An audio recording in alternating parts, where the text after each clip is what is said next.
Bonsoir à tous les passionnés de football et bienvenue sur InfoFoot. Ce soir, nous ne parlons pas seulement d'un match amical.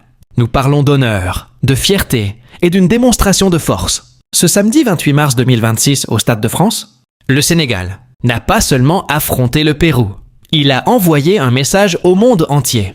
Alors que les coulisses de la CAF tremblent et que le titre de la CAN 2025 fait l'objet de débats juridiques, les Lions de la Teranga, eux, ont choisi de répondre là où ils sont les plus forts, sur le rectangle vert.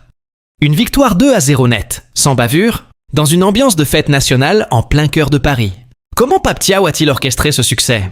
Pourquoi cette soirée restera-t-elle gravée dans l'histoire? Bien au-delà du score. On analyse tout ça maintenant. Restez avec nous. Avant même le coup d'envoi, l'émotion était à son comble. Imaginez la scène. 80 000 personnes, un stade de France aux couleurs vert-blanc-rouge, et la voix légendaire de Youssou N'Dour pour porter cette ferveur. Le moment fort de la soirée? L'entrée du capitaine Kalidou Koulibaly, brandissant fièrement le trophée de la CAN 2025, malgré le retrait symbolique du titre par la CAF en attendant le verdict du TAS, le peuple sénégalais a tranché. Les Lions sont les seuls et uniques champions. Cette présentation du trophée était un acte de résistance sportive, une manière de dire que personne ne peut effacer ce qui a été gagné à la sueur du front. Pape Thiaw l'avait dit en conférence de presse. Les compétitions se gagnent sur le terrain. Et ce soir, le terrain a parlé. Passons au jeu. Pape Thiaw a aligné un 4-3-3 solide, malgré l'absence de Sadio Mané et le forfait de dernière minute d'Iliman Ndiaye. Et la relève a répondu présent. Dès la 38e minute, la lumière est venue de la jeunesse. Le jeune Ibrahim Mbaye, intenable sur son côté, délivre un centre millimétré pour Nicolas Jackson. L'attaquant de Chelsea ne tremble pas et ouvre le score. 1-0. C'est la concrétisation d'une domination totale, avec plus de 60% de possession de balle.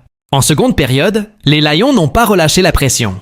À la 54e minute, c'est l'inévitable Ismaïla Sarr qui fait parler sa vitesse. Sur un contre fulgurant, il élimine la défense péruvienne et bat Pedro Gallès d'un plat du pied plein de sang-froid. Le milieu de terrain, porté par un Lamine Camara rayonnant et l'expérience de Gana Gueye, a totalement étouffé les velléités péruviennes. Le Pérou de Mano Menezes a tenté de réagir, mais la charnière Niakate Mamadou Sarr a été un véritable mur infranchissable. Ce qu'il faut retenir de ce match, c'est la maturité de cette équipe. Gagner avec la manière. 2 mois après un sacre continental et dans un contexte de pression administrative, prouve que le Sénégal est entré dans une nouvelle dimension. Pape Thiaw continue de marquer des points précieux. Sa gestion du groupe, l'intégration de nouveaux visages comme Nobel Mendy ou Mamadou Diakone, montre que la tanière a de la profondeur. On sent une équipe sereine, sûre de sa force, qui se prépare sereinement pour les prochaines échéances des éliminatoires du Mondial 2026. Ce match contre le Pérou était le test. Parfait pour prouver que le Sénégal reste le patron du football africain, peu importe les décisions de bureau. Voilà pour l'analyse de cette victoire éclatante des Lions. Le Sénégal brillait à Paris, le trophée a été honoré, et la manière a été au rendez-vous. Et vous, qu'avez-vous pensé de la prestation de Nicolas Jackson? Est-ce que ce 2-0 vous rassure pour la suite? Dites-le moi dans les commentaires, j'ai hâte de vous lire.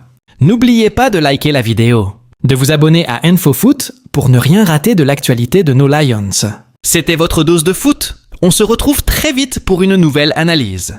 Kainden Ndiaye Jerejef.